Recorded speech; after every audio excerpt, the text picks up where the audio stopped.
I was just grinding like nothing was going on. With every step you take, you have to readjust and rebalance. And that's really what life is. I honed in a bit more of what is really working for me, and how I can sustain financially.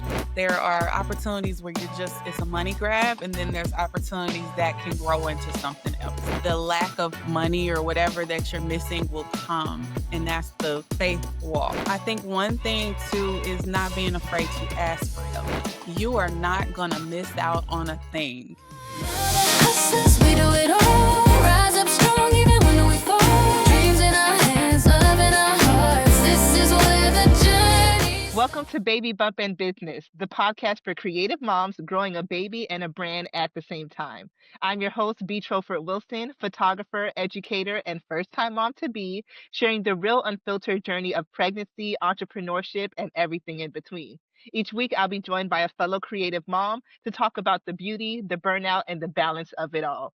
So let's get into it. Today's guest, we have Mimi J.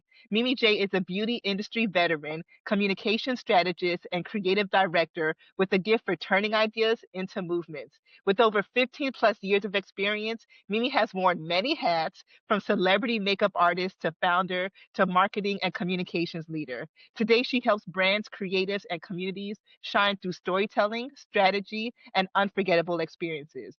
Beyond her professional pursuits, Mimi proudly embraces her most important role as an autism mom to an amazing teenage son who inspires her resilience, creativity, and commitment to make the world a more inclusive space. Hey, Mimi, how are you today? Hey, big girl, I'm good. How are you? I'm happy to I'm see you. good. It's You been a while. too, you too. It's been a while. We haven't worked on set together. We have to change that for next year. We definitely do. Definitely do. I think the last one was Tad Cooper. Was that the last one? I think so. It might have been the last And that one. was a while. And that was a while. So we gotta change that up. We gotta change that up. So let's get right into it. So you've worn many hats and I've known you over the years. But of course, when I first met you, I met you as a celebrity makeup artist. Where were you in your career when you first got pregnant? I was at I would say, peak of my career when I got pregnant. I was working the very first season of Love and Hip Hop. And at the same time, The Real Housewives when Kenya joined. So it was a added pressure because it was like, to be transparent, my pregnancy wasn't planned.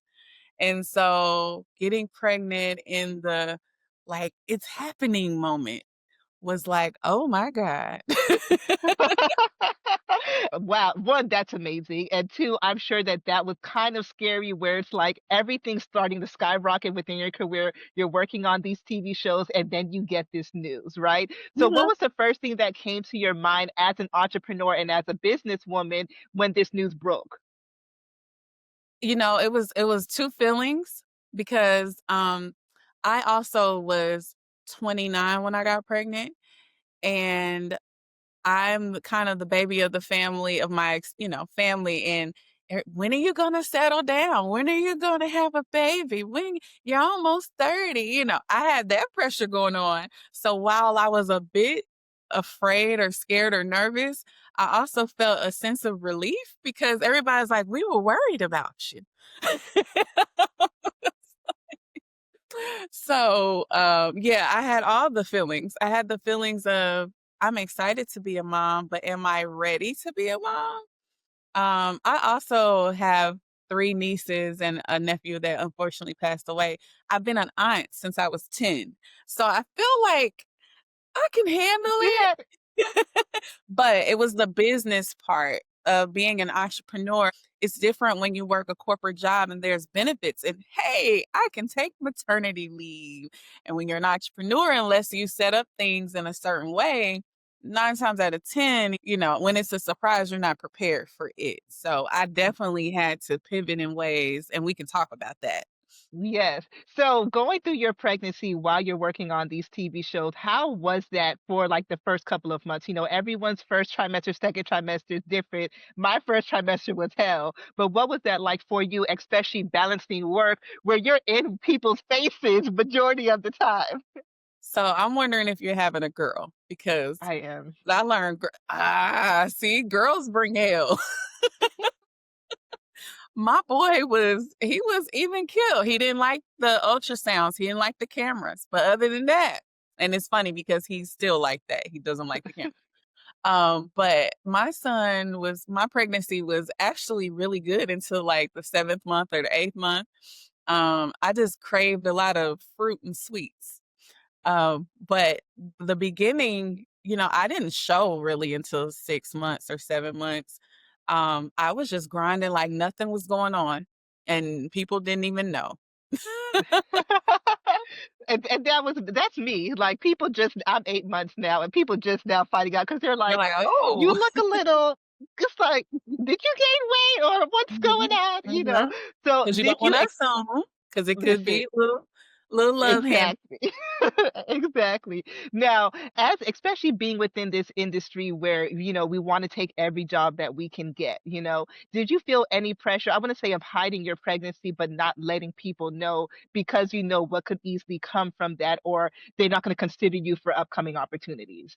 Yeah, I think there was a balance with that, right? I definitely didn't lead with I'm pregnant until I was about to have the baby, right? I worked all the way up. Yeah. My thing was I don't know what's gonna happen after baby. So I'm gonna just stack this money up right now while I can. I worked short story, I remember I was working Love and Hip Hop and I was about to do, I don't know, Mimi or Arian's makeup. And I told the glam lead, I was like, she was like, when is your due date? I said, and I think I was like 3 days away or 5 days away, something crazy, something crazy, something crazy. And I was like, this will be my last one. And she was like, are you sure you're making me nervous? I said, my mom is here. My mom. And then we had a good relationship. Like it wasn't a problem. But my mom came with me to I think it was Arian's house or something. And I got a contraction, like a fake one, a Braxton Hicks, I think. And I was like, I made a little, and my mama was like, and I'm like, but I think I had the baby like 3 days later. Oh Mhm. wow. Oh wow. But So yes, that I was the ones who worked all the way up. listen, and especially, as a creative, we love what we do, right? And I'm like, I even have to tell my mom that, like, I enjoy what I do. I love what I do. And if I physically feel fine, I'm going to still go out there and work, until my body Mhm, tells me, girl, you need to sit down, mhm, and it's especially because we love what we do. And it is one of those, like, we got to work for every dollar that we make. We want to stack up. We want to do that preparation because we don't have a maternity leave that's just saved up waiting for us. Like, all right, girl, you had a baby. Here you go. Go take your break and enjoy your motherhood. mhm, mhm, mhm. Yep. So you worked until 3 days before. What was your delivery experience like? And then how much time did you take off before you jumped right back in? Whew, okay, delivery experience. I had a natural birth. Um, and when I say natural, I just didn't have a C-section. However, I did have an epidural because I don't power to you. And I know they say it prolongs the process. That's fine. Just shoot it to me. So I actually went to the hospital. I was having contractions, but I wasn't dilated.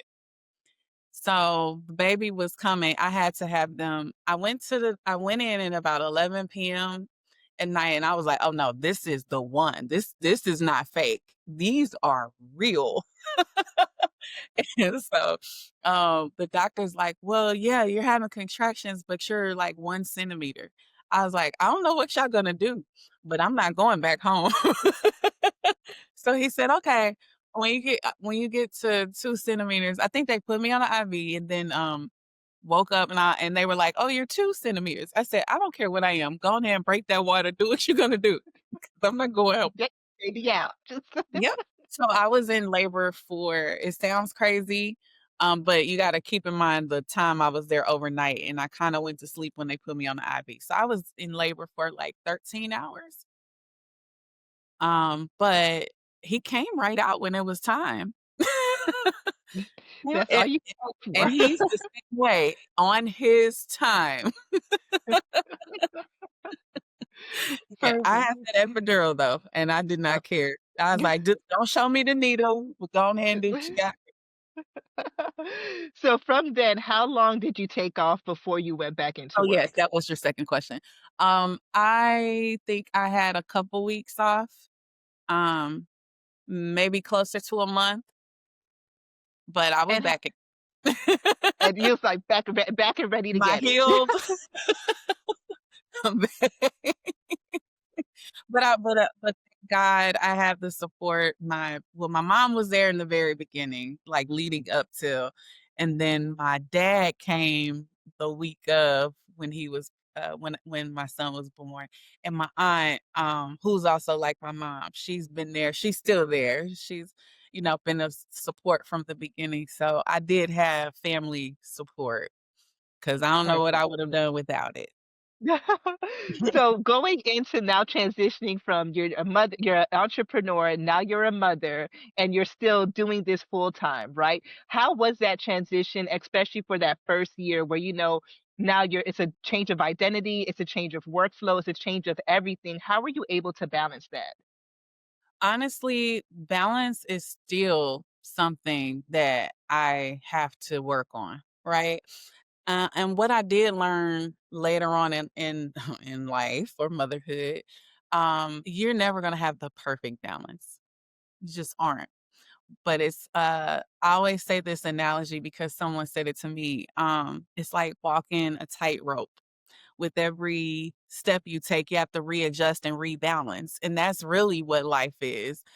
Because you can plan all you want, and then something is thrown your way, and then you have to figure it out. So that has all I think it's still a constant thing of learning how to rebalance all the time. But in the beginning, it was very tough. It was. Right. And so, especially being that you're going through your job is again one where you're not behind closed doors, you're in people's face, you have to show up physically. How were you able to structure, or what do you start putting in place in your business to make sure that you were still able to show up for yourself as well as your baby, as well as your business? Oh yeah, I think at that point, not that I wasn't when I first started as a makeup artist, I had a corporate job. And so it was like, oh, you got money saved, and you had the benefits. Then I left. And I think the structure part of business, it was important, but it wasn't as important now that I have this kid to provide for. I got to get for real about my systems.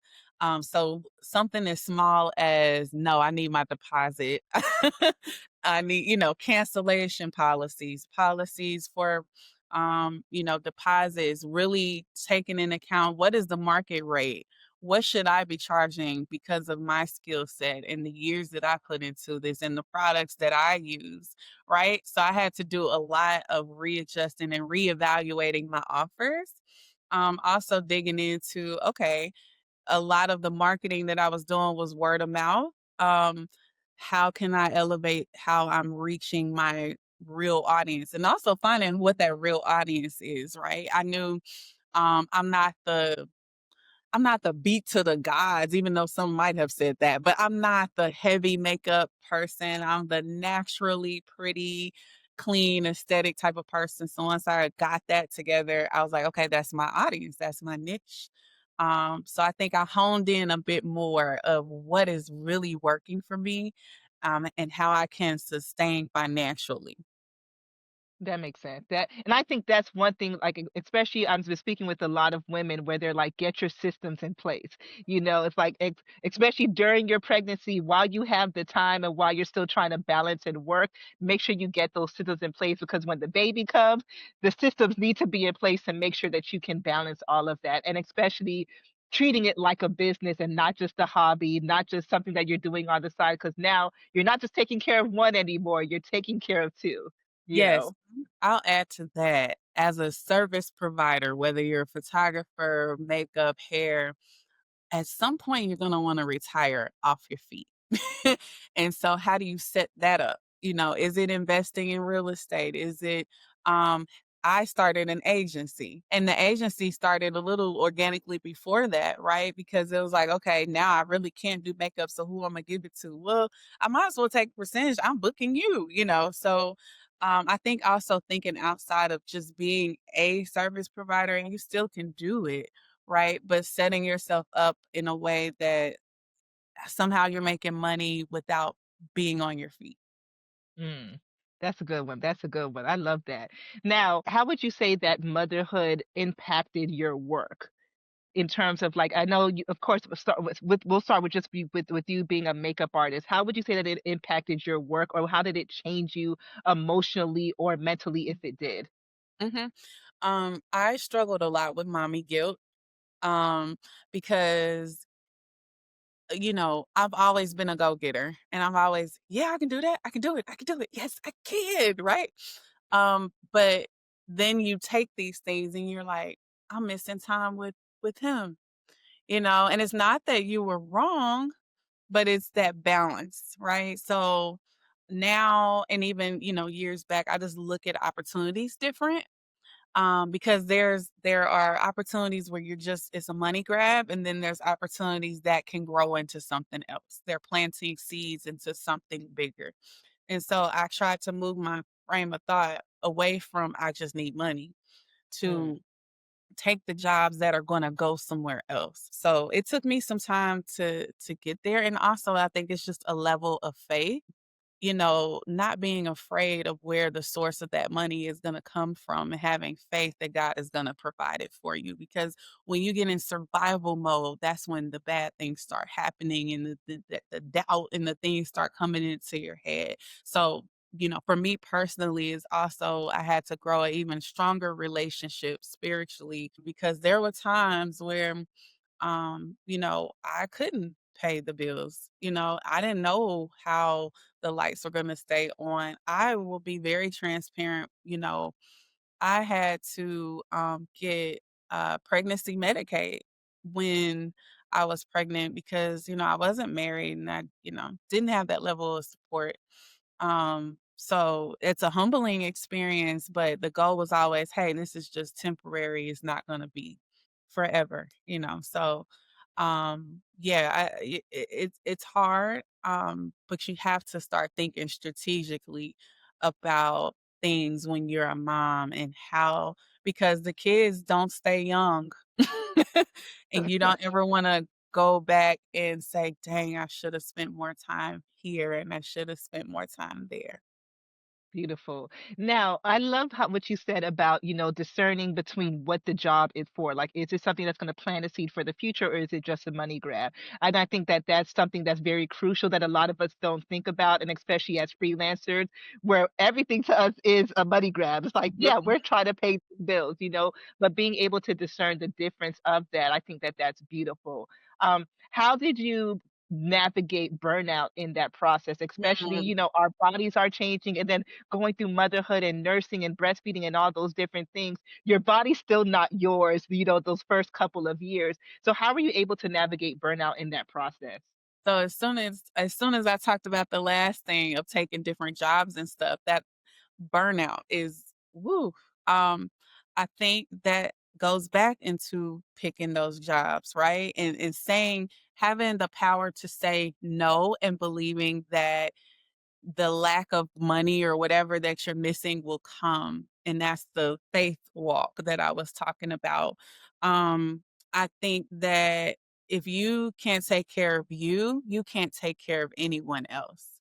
Your baby is not going to get the best version of you if you're not mentally together. So, I've had different therapists over time to help with that. I do encourage, I'm still trying to manage my self-care routines. Even as simple as fingernails, getting nails done is self-care. If I wake up and just relax and play a game on my phone, it's self-care. But I think you just have to make an effort because sometimes as mothers, our nature is to make sure our family is taken care of and all the things, and then we start to become last. And again, you can't help anyone else if you're not okay. So I would just say, as far as burnout, really sit back and think, if it's maybe it's a once a month thing that you do with yourself, like, okay, this is what I have that I know the income is going to be. This is where I should focus on trying to get more jobs in this area. But this time, this is what Channing has to do. This is my time with him, and I don't interrupt that. I think that's just the Beautiful. the frame, the mindset that you have to start to develop. Beautiful. So talking about that, you wear so many hats, and it's like you said, you have an agency, you also had a storefront at one point, you have your magazine, you have all these different things. And it seems like from the outside looking in, I'm like, girl, how are you doing it? I'm a And you crazy got a mom. child, and it's like, so what are the things that you've been able to implement to still make sure that you can show up for your child actively? Yeah, so I'm gonna be honest. Some of the things, and this is just me personally, I like creativity sometimes is my therapy. And doing those things can be therapy. I've had a very rocky situation with my son, and I won't even talk about the other half, but crazy things have happened. And my son is also on the spectrum. Motherhood hasn't been easy, but I just think, I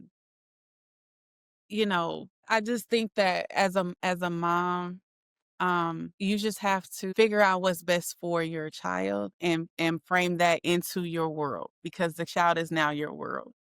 Mm, Um, and I think one thing too is not being afraid to ask for help.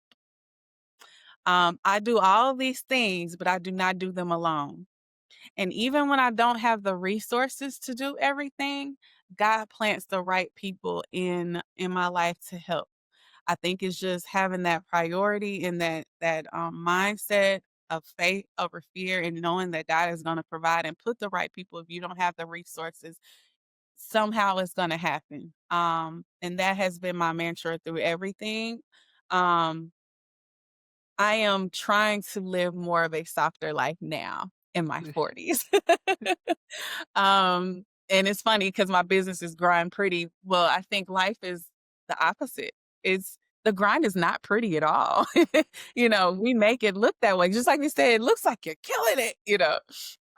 We make it look that way, but it's not easy. It's not. But it doesn't have to stay hard. It doesn't have to stay that difficult if you have systems in place. You have, people in your corner, the right people around you, and a certain level of spirituality and faith. oh, that's beautiful. That's beautiful. I know That's I said very encouraging. that.